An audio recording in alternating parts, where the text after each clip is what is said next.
Pada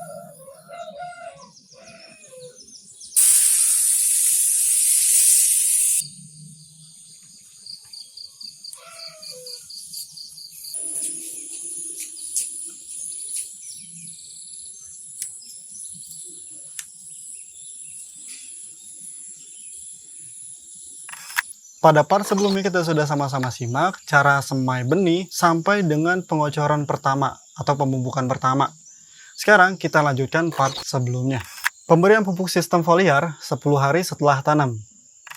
Di sini saya menggunakan asam amino dengan dosis 3 ml per liter air.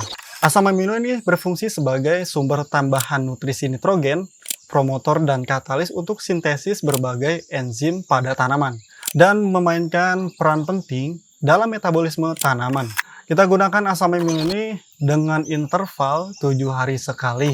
Pada pagi hari jam 8 pagi atau sore hari itu pada jam 4 sore. Jadi pada jam-jam tertentu, stomata yang ada pada daun tanaman itu terbuka lebar. Nah, stomata itulah yang akan menyerap nutrisi yang kita berikan. Maka dari itu kita harus pilih-pilih jam-jam tertentu. Atau kalau kalian nggak ada jam, nggak mungkin juga sih. Ya kalau kalian itu nggak mau ngecek jam, ya udah kita lihat aja nih. Asalkan ada sinar matahari pagi, udah menyinari, udah kena yang namanya daunnya, itu langsung aja spray.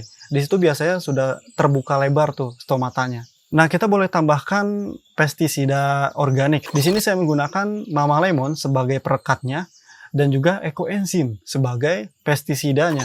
Ekoenzim kalau saya perhatikan itu bisa membunuh bakteri. Karena memang kalau saya cium aromanya itu mirip kayak alkohol, sehingga bagus banget kalau ekoenzim dijadikan sebagai pestisida organik. Nah, kita lakukan pemberian pestisida ini dengan interval 3 hari sekali. Sebelum kita menanam lebih lanjut, lebih baik kita bahas dulu nih, penyakit-penyakit apa sih yang sering menjangkiti tanaman tomat. Oke, langsung aja. Yang pertama, ada beberapa penyakit, sebenarnya sih ada banyak ya. Kita sebutkan beberapa aja. Yang pertama adalah bercak daun. Bercak daun disebabkan oleh cendawan Cercospora capsicii. Pada daun yang terserang terdapat bintik-bintik bulat berwarna hitam kecoklatan. Lama-kelamaan daun menguning dan akhirnya rontok.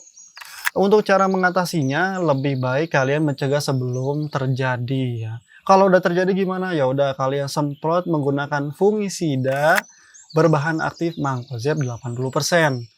Kalau belum kena, ya bagusnya belum kena, kita akan melakukan pencegahan sebelum terkena. Yaitu dengan hal yang pertama, saya ada di part pertama sudah saya jelaskan, di situ ada yang namanya pemberian fungisida atau pemberian agensi hayati berupa trichoderma seperti itu. Kemudian yang kedua adalah layu fusarium.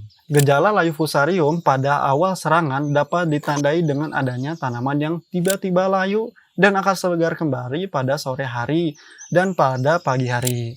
Dan akhirnya kalau kelama-lama mati. Layu fusarium disebabkan oleh cendawan patogen yang bernama Fusarium oxysporum. Cendawan ini pada awalnya menyerang akar dan lama-kelamaan menyerang seluruh bagian tanaman. Untuk cara pencegahannya sama seperti cara yang pertama dan obatnya juga sama seperti yang pertama. Yang ketiga itu layu bakteri. Adapun gejala layu bakteri ini terlihat jika pucuk tanaman layu atau daun tua menguning. Jika batang dipotong akan terlihat cairan berwarna putih susu seperti lendir. Penyakit ini umumnya akan menyerang tanaman tomat di dataran rendah saat musim hujan. Untuk cara mengobatinya ya kalian beli aja bakterisida atau kalian bisa juga pakai pakai ekoenzim juga bisa. Tapi lebih baik kalian mencegah sebelum terjadi, yaitu dengan memberikan JMS. Untuk cara membuat JMS silahkan klik link yang ada di deskripsi. Yang keempat yaitu adalah virus mosaik. Penyakit mosaik ditandai dengan adanya warna seperti mosaik pada daun dan menyebabkan kekerdilan. Ya solusinya sih, aduh gimana ya, cabut, kemudian ya semuanya ya, cabut, kemudian bakar. Setelah itu cuci tangan baru pegang yang lain. Karena virus itu sulit untuk diobati. Yang kelima yaitu adalah busuk buah. Ada dua macam jenis busuk buah ini. Yang pertama disebabkan oleh cendawan yang bernama Thanatephorus cucumeris. Gejalanya itu terlihat dengan adanya bercak kecil berwarna coklat pada buah tomat. Lama-kelamaan membesar dan cekung, buah menjadi busuk lalu rontok. Yang kedua disebabkan oleh cendawan Coletotrichum coccundens. Kalau nggak salah begitulah namanya. Gejala ini tuh terdapat bercak kecil, bulat, dan berair. Yang lama-kelamaan menjadi cekung, terdapat bercak ungu pada pangkal buah yang dekat tangkai buah itu loh. Dan untuk cara mengatasinya sama seperti 1, 2, dan intinya sama seperti jamur-jamuran. Kita pakai Mancozeb untuk membasminya. Adapun untuk mencegah ya pakai yang namanya Trichoderma seperti yang di part pertama. Yang keenam yaitu adalah busuk daun. Penyebab penyakit busuk daun yang bernama Phytophthora infestans. Gejala awal terdapat adanya bercak basah berwarna hitam pada ujung daun dan meluas ke seluruh bagian daun sampai tangkai daun. Penyakit ini mudah menyebar terlebih pada musim hujan dengan kelembapan tinggi. Untuk cara mencegahnya, kalian harus nonton part pertama. Mencegah itu lebih baik daripada mengobati. Yang ketujuh, yaitu adalah Indonesia menyebutnya bule. Nah, penyakit virus ini kuning keritingnya pada daun tomat seperti halnya keriting bule pada tanaman cabai. Tanaman yang terinfeksi akan terlihat gejala daun muda mengkerut atau keriting dan berwarna kuning. Sedangkan pada daun tua tidak mengalami penyusutan. Faktor utama virus ini yaitu adalah kutu kebul. Maka cara pengobatannya yaitu bukan cara pengobatan susah ya. Tapi cara pencegahnya yaitu adalah dengan rajin-rajin memberikan pestisida atau insektisida. Boleh pakai yang pertama yaitu adalah Mama Lemon plus Ecoenzym 3 hari sekali, atau boleh pakai insektisida kimia berbahan aktif abamectin dengan interval 7 hari sekali.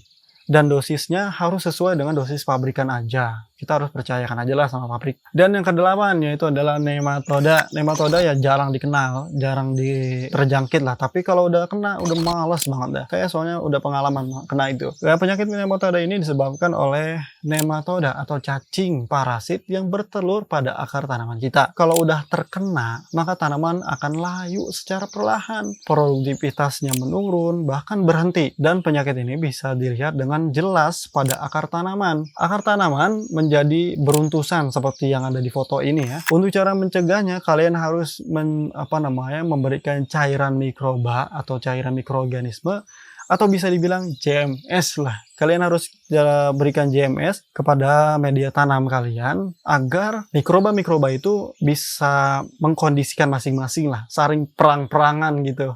Sebenarnya masih banyak lagi masalah atau penyakit-penyakit pada tanaman tomat ini. Kalau saya sebutkan di sini kayaknya kemakan waktu banyak ya. Nanti kalian akan begak ngelihatnya, ngedengarnya. Jadi kita langsung aja masuk ke 13 hari setelah tanam, yaitu adalah pencegahan awal, karena memang sekarang adalah musim hujan. Untuk pencegahan saya berikan Trichoderma yang sudah aktif ya, atau fungisida hayati seperti itu. Kalian boleh pakai merek apa aja, saya nggak peduli. Yang penting di situ ada kandungan Trichoderma. Lebih bagus fungisida hayati, bukan fungisida kimia. Karena fungisida kimia itu membunuh seluruh jamur, baik jamur baik maupun jamur yang jahat. Dan bahkan jamur itu bisa jadi jahat karena memang populasinya berlebihan. Sebenarnya bisa mencegah dengan JMS juga. Cara pembuatannya ada di link yang ada di deskripsi. Kita lanjut ke 20 hari setelah tanam, yaitu kita berikan pupuk susulan. Adapun pupuk susulan yang saya gunakan di sini adalah kalsium plus asam humat. Kenapa saya pakai ini? Karena memang di sini sedang musim hujan, makanya dari itu kita menggunakan kalsium agar sel-sel pada tanaman itu bisa lebih kuat lagi untuk menghadapi serangan-serangan patogen, jadi lebih kuat dengan kalsium. Adapun asam humat ya balik lagi seperti yang tadi, yaitu adalah sebagai pembenah tanah. Jadi tanah kita tuh senantiasa lebih lebih muda gitu. Nah, kemudian yang kedua saya gunakan SP36. Saya gunakan SP36 ini karena memang sekarang lagi musim hujan, dengan metode pentaburan tentu saja ya dengan musim hujan itu. Kalau kalian dapati musim panas pada saat menanam ini, kalian boleh pakai NPK 1616 atau 1515.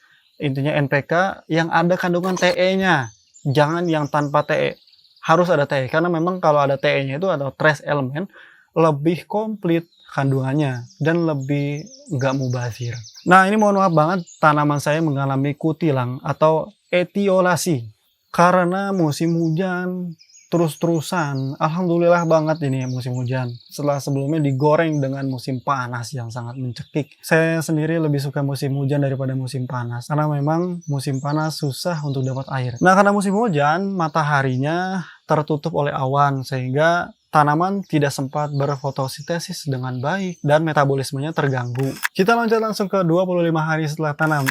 Ternyata umur 25 hari HST itu sudah masuk fase generatif. Ini saya tanam tomat yang kecil-kecil itu ya, yang asem rasanya. Ya, karena memang kalau buat di depan rumah kelihatannya lebih cakep aja gitu.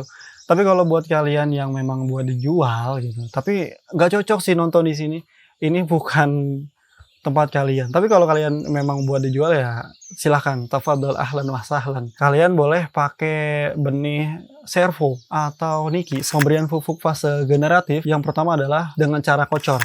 Nah, cara kocor ini saya gunakan MKP dengan dosis 5 gram per liter air. Kita gunakan MKP kenapa? Karena memang di sana mengandung kalium dan fosfor yang cukup tinggi. Kalium dan fosfor yang ini adalah sebagai sumber nutrisi yang dibutuhkan oleh tanaman pada fase generatif. Yang kedua saya gunakan kalsium sebanyak 5 gram per liter air. Kalsium juga sama, ya supaya inilah tanaman ini lebih kuat lagi nantinya. Jadi bunganya itu nggak gampang rontok. Tanaman lebih kuat terhadap penyakit-penyakit seperti patek gitu ya. Dan yang ketiga saya gunakan jakaba. Saya tetap gunakan jakaba dengan dosis 1:10 atau 100 ml per liter air.